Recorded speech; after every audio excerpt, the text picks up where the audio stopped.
American पाई। कहानी की शुरुआत में हम जिम नाम के एक लड़के को देखते हैं जो टीवी पर पॉर्न देख रहा होता है। तभी वहाँ पर उसकी माँ आ जाती है, जिससे वो जल्दबाजी में टीवी को बंद करता है, पर रिमोट काम नहीं करता। तभी उसकी माँ ये सब देख लेती है और तभी उसके डैड भी वहाँ पर आ जाते हैं और उस पर बहुत गुस्सा करते हैं, जिससे जिम की ये गंदी हरकत पकड़ी जाती है और उसे शर्मिंदगी महसूस होती है। अगले सीन में हम जिम को उसके हाई स्कूल में देखते हैं, जहाँ उसके साथ उसका दोस्त ऑस भी होता है। तभी हम केविन और उसकी गर्लफ्रेंड विकी को देखते हैं, जो आपस में दोस्त थे। फिर जिम, केविन और ऑस फिंच के पास आते हैं, जो आपस में दोस्त थे, और ये सभी आपस में बात करते हैं। तभी यहाँ इनका दोस्त स्टीफलर भी आ जाता है, जो इन सभी को अपनी तरफ से पार्टी देता है, जिसमें बहुत सारी लड़कियां आने वाली थी, क्योंकि ये सभी अभी वर्जिन थे और ये अपनी वर्जिनिटी लूज करना चाहते थे। इसीलिए ये चारों अब स्टीफलर की पार्टी में पहुंच जाते हैं। यहाँ पर केविन की गर्लफ्रेंड विकी भी आई होती है। तभी पार्टी में जिम की नजर उसकी क्रश नादिया पर पड़ती है। उसे देखकर वो काफी एक्साइटेड हो जाता है, लेकिन जब वो उससे बात करने जाता है तो ओवर एक्साइटेड में वो कुछ अजीब अजीब बातें बोल देता है, जिससे नादिया उससे इम्प्रेस नहीं होती। इधर हम ऑस को देखते हैं, जो एक लड़की के साथ एक सुनसान जगह पर आया था, जो एक दूसरे को कुछ दिनों से जानते थे। ऑस उसे इसीलिए यहाँ लाया था ताकि वो उसके साथ इंटीमेट हो सके, लेकिन वो लड़की उसे सिर्फ अपना एक दोस्त ही मानती थी। पर उसकी बातों से वो लड़की पहचान जाती है कि वो क्या चाहता है और वहाँ से चली जाती है। फिर ऑस जब ये बात अपने दोस्तों को बताता है तो वो उसकी इस हरकत पर उसका मजाक उड़ाने लगते हैं। फिर हम केविन और उसकी गर्लफ्रेंड विकी को देखते हैं, जो इंटीमेट होने की तैयारी कर रहे थे, पर पार्टी में शोर होने से इनका मूड नहीं बन पा रहा था, जिससे विकी केवल उसे ऑर्गेजम देती है और केविन अपने सीमन को वहाँ रखे बियर की ग्लास में डाल देता है। तभी इस रूम में स्टीफलर भी एक सैरा नाम की लड़की के साथ आ जाता है। फिर केविन और विकी के जाने के बाद स्टीफलर उस लड़की को किस करने लगता है और तभी वो वहाँ पर रखी उस बियर को पी लेता है, जिसमें केविन ने अपना सीमन गिराया था। स्टीफलर को उसका टेस्ट अजीब लगता है, जिससे वो समझ जाता है कि उसने केविन का सीमन पी लिया है और वो सैरा के ऊपर ही उल्टी कर देता है और सैरा वहाँ से भाग जाती है। उसकी ये हालत देख उसके सभी दोस्त उसका मजाक उड़ाने लगते हैं, पर इस पार्टी में अभी तक फिंच दिखाई नहीं दिया था। अब इन चारों में से कोई भी अपनी वर्जिनिटी लूज नहीं कर पाया था। फिर जब सुबह होती है तो ये देखते हैं कि उनके क्लासमेट सरमन ने पिछली रात एक लड़की को इम्प्रेस करके उसके साथ हुकअप कर लिया और अपनी वर्जिनिटी को भी लूज कर लिया। ये देखकर केविन इनसे कहता है कि हम चारों भी इसी ईयर हाई स्कूल खत्म होने से पहले एक परफेक्ट लड़की के साथ रिलेशन बनाकर अपनी वर्जिनिटी लूज करेंगे। सभी उसकी बात मान लेते हैं और अपने लिए परफेक्ट गर्ल ढूंढने के लिए निकल जाते हैं। फिर हम ऑस को देखते हैं, जो हैदर नाम की एक लड़की को इम्प्रेस करने के लिए सिंगिंग क्लास ज्वाइन करता है। उसके सिंगिंग से हैदर भी उसकी तरफ अट्रैक्ट होने लगती है। दूसरी ओर जिम के डैड उसे सेक्स टिप्स देने के लिए कुछ मैगजीन लाए होते हैं। जिम को अपने डैड के मुंह से ये सुनकर बहुत अजीब लगता है। जब वो उसकी मैगजीन रखने जाते हैं तो उन्हें वहाँ पर एक कॉन्डम मिलता है, लेकिन वो जिम को कुछ नहीं कहते और यहाँ से चले जाते हैं। इधर केविन का दोस्त उसे एक बुक के बारे में बताता है, जिसमें पुराने स्टूडेंट्स द्वारा किए गए सेक्सुअल टिप्स का कलेक्शन था। फिर केविन लाइब्रेरी में जाकर उस बुक को ले लेता है। इधर हैदर ऑस के सिंगिंग से उससे अट्रैक्ट हो जाती है और क्लास खत्म होने के बाद उससे मिलकर दोस्ती के लिए पूछती है। ऑस उसकी ये बात सुनकर तुरंत हाँ कर देता है। इधर जिम जब अपने घर आता है तो उसकी मॉम ने उसके लिए पाई बनाई होती है। अब क्योंकि वो घर पर अकेला था तो मौका पाकर वो उसके साथ ही सेक्स करने लगता है, लेकिन तभी इसी वक्त उसके डैड भी ऑफिस से घर आ जाते हैं और जिम को ऐसा करते देख उसकी आंखें फटी की फटी रह जाती हैं। इधर केविन लाइब्रेरी से मिली बुक से सेक्सुअल टिप्स सीखता है और काफी खुश हो जाता है। फिर वो विकी को मनाने के लिए उसके पास जाता है, जिस पर विकी भी मान जाती है। इसके बाद वो किताबी टिप्स के साथ विकी के साथ सेक्स करता है। विकी भी इसे काफी एंजॉय करती है और ये सब उस पुरानी बुक के टिप्स का कमाल था। फिर हम जिम को देखते हैं, जो क्लास खत्म करके वापस आ रहा होता है। तभी उसकी क्रश नादिया उसके पास आती है और हिस्ट्री के कुछ लेसन्स कंप्लीट करने के लिए उसके घर आने को बोलती है और कहती है कि क्या मैं तुम्हारे घर कपड़े चेंज कर सकती हूँ, जिस पर जिम उसे हाँ कर देता है। जब स्टीफलर को ये बात पता चलती है कि नादिया जिम के घर जाकर कपड़े चेंज करने वाली है, तो वो जिम को उसके कंप्यूटर में उस सीन को ब्रॉडकास्ट करने को कहता है। अब जिम अपने फ्रेंड्स के कहने पर इसके लिए तैयार तैयार हो जाता है। फिर जिम अपने रूम में कैमरे को सेटअप करता है और उसके ब्रॉडकास्ट की लिंक अपने फ्रेंड्स को शेयर कर देता है ताकि वो भी इस मोमेंट को एंजॉय कर सके। तभी नादिया जब उसके घर आती है तो जिम वहाँ से चला जाता है। फिर नादिया अपने कपड़े चेंज करने लगती है। जिम अपने फ्रेंड के घर जाकर इस मोमेंट को एंजॉय करने लगता है। तभी नादिया को जिम के रूम में कुछ सेक्सुअल मैगजीन मिल जाती है जिसे नादिया पढ़ने के बाद मास्टरबेट करने लगती है।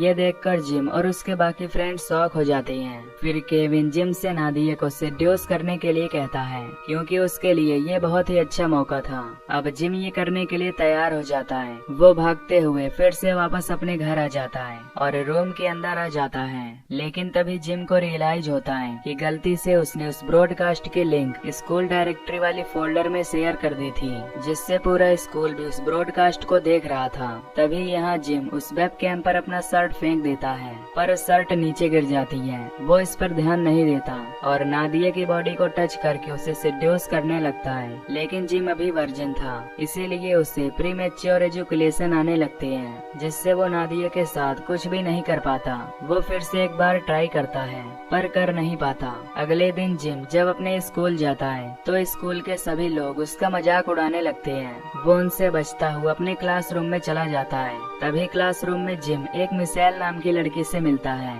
मिशेल उससे बहुत ज्यादा बातें करने लगती है। ये देखकर जिम उसे प्रॉम नाइट के लिए इनवाइट करता है। मिशेल अभी सिंगल थी, इसीलिए वो प्रॉम नाइट के लिए हाँ कर देती है। इधर ऑस जब काम कर रहा होता है तो हैदर उससे मिलने के लिए वहाँ आती है और दोनों एक दूसरे से काफी बातें करते हैं। अगले सीन में हम स्टीफलर को देखते हैं जो प्रॉम नाइट में जाने के लिए एक लड़की को प्रपोज करता है, पर वो लड़की उसे मना कर देती है क्योंकि वो उसके फ्रेंड फिंच के साथ जाना चाहती थी, जिससे स्टीफलर को बहुत बुरा लगता है और वो फिंच की मैके किनो में पेंटालेक्स मिला देता है, जिससे पीने की वजह से फिंच को लूज मोशन हो जाता है। जब वो दौड़ते हुए टॉयलेट की ओर जाता है तो स्टीफलर उसे जानबूझकर गर्ल्स टॉयलेट में भेज देता है। फिर जब वो टॉयलेट से बाहर आता है तो इस बात के लिए स्टीफलर और सभी लोग उसका मजाक उड़ाने लगते हैं, जिससे फिंच को काफी शर्मिंदगी महसूस होती है। फिर हम देखते हैं कि ऑस हैदर के साथ सिंगिंग कंपटीशन में जाने से मना कर देता है। हैदर भी उसकी बात समझ जाती है। इधर सिंगिंग कंपटीशन में ऑस हैदर के साथ नहीं होता,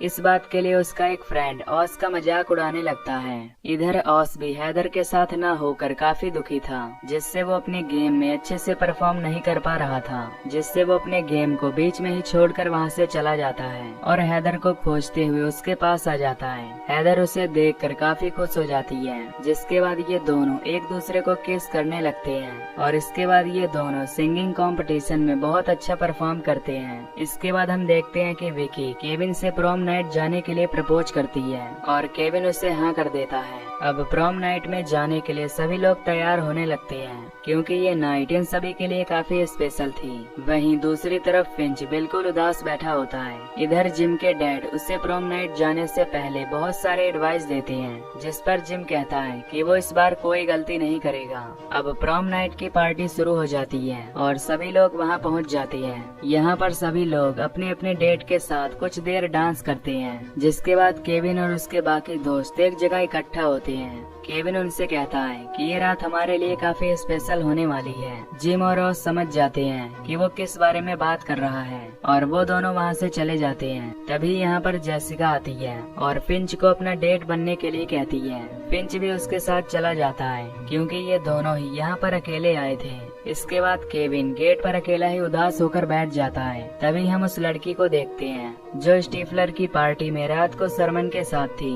तभी वो सरमन के बारे में एक सीक्रेट रिवील करती है कि उस रात सरमन ने मेरे साथ या किसी के साथ भी सेक्स नहीं किया है। ये सुनकर सरमन नर्वस हो जाता है और वो सच में अपनी पैंट गीली कर देता है, जिससे सभी लोग उसका मजाक उड़ाने लगते हैं। केविन को भी अब रियलाइज हो चुका था क्योंकि वो हर वक्त यही सोचता था कि सरमन जैसा लड़का उससे पहले वर्जिनिटी कैसे लूज कर सकता है। अब इससे केविन में भी कॉन्फिडेंस आ जाता है। इसके बाद ये सभी बस पकड़कर यहाँ से चले जाते हैं क्योंकि अब पार्टी खत्म हो चुकी थी। अगले सीन में केविन विकी को एक बहुत ही आलीशान घर में लेकर आता है जहाँ ये दोनों बहुत ही रोमांटिक मूड में थे। दूसरी ओर ऑस हैदर हैदर को अपने और अपने सभी दोस्तों की सच्चाई बता देता है कि वो सब वर्जिन हैं और उन्होंने स्टीफलर की पार्टी में डिसाइड किया था कि वो सब हाई स्कूल से पहले अपनी वर्जिनिटी लूज करेंगे। ऑस हैदर से अपनी हार्ट फीलिंग शेयर करता है, जिससे हैदर भी उसकी गर्लफ्रेंड बनने के लिए उसे प्रपोज कर देती है। ऑस हाँ करने के लिए उसे किस करता है। इसके बाद हम फिंच को स्टीफलर की मॉम के रूम में देखते हैं। अब क्योंकि फिंच की कहीं बात नहीं बनी थी, इसीलिए वो स्टीफलर की मॉम पर ट्राई करता है और वो उसकी मॉम को पटा भी लेता है। इसके बाद हम जिम और मिशेल को देखते हैं, जहां मिशेल उससे बताती है कि उसने भी नादिया के साथ उसकी वीडियो देखी थी। जिसके बाद वो जिम को एक रूम में लेकर चली जाती है। जिसके बाद अब जिम मिशेल के साथ और ऑस हैदर के साथ, केविन विकी के साथ और फिंच स्टीफलर की मॉम के साथ इंटीमेट होते हैं और अपनी अपनी वर्जिनिटी को लूज कर देते हैं। पूरी रात ये सब अपनी अपनी परफेक्ट गर्ल के साथ एंजॉय करते हैं। इसके बाद हम अगले दिन केविन और विकी को देखते हैं, जहाँ केविन को विकी से प्यार हो गया था और वो कहता है कि हम एक दूसरे के लिए परफेक्ट हैं। पर विकी उसे कहती है कि यहाँ पर कोई किसी के लिए परफेक्ट नहीं है और हाई स्कूल के बाद हम दोनों के रास्ते भी अलग अलग हो जाएंगे और यहीं से ये दोनों अलग हो जाते हैं। इधर जिम को अपने बेड पर मिशेल नहीं मिलती, यानी कि उसने बस उसका यूज किया था। इधर स्टीफलर हलचल होने पर अपनी मॉम के रूम में जाता है। तभी वो फिंच को अपनी मॉम के साथ देखकर वहीं पर बेहोश हो जाता है। फिर हम इन सभी को एक रेस्टोरेंट में देखते हैं और यहाँ इन सभी में वर्जिनिटी लूज करने से काफी बदलाव आए होते हैं। इसके बाद हम जिम को नादिया के साथ वेब कैम पर बात करते हुए देखते हैं। जिम उससे मिलकर बहुत खुश था और वो डांस करने लगता है। तभी उसके फादर उसके रूम में आते हैं, पर उसे पता नहीं चलता। उसके फादर भी बाहर जाकर डांस करने लगते हैं और इसी के साथ ये मूवी यहीं पर एंड हो जाती है। तो दोस्तों, अगर आपको ये एक्सप्लेनेशन पसंद आई हो तो वीडियो को लाइक और चैनल को सब्सक्राइब कर देना।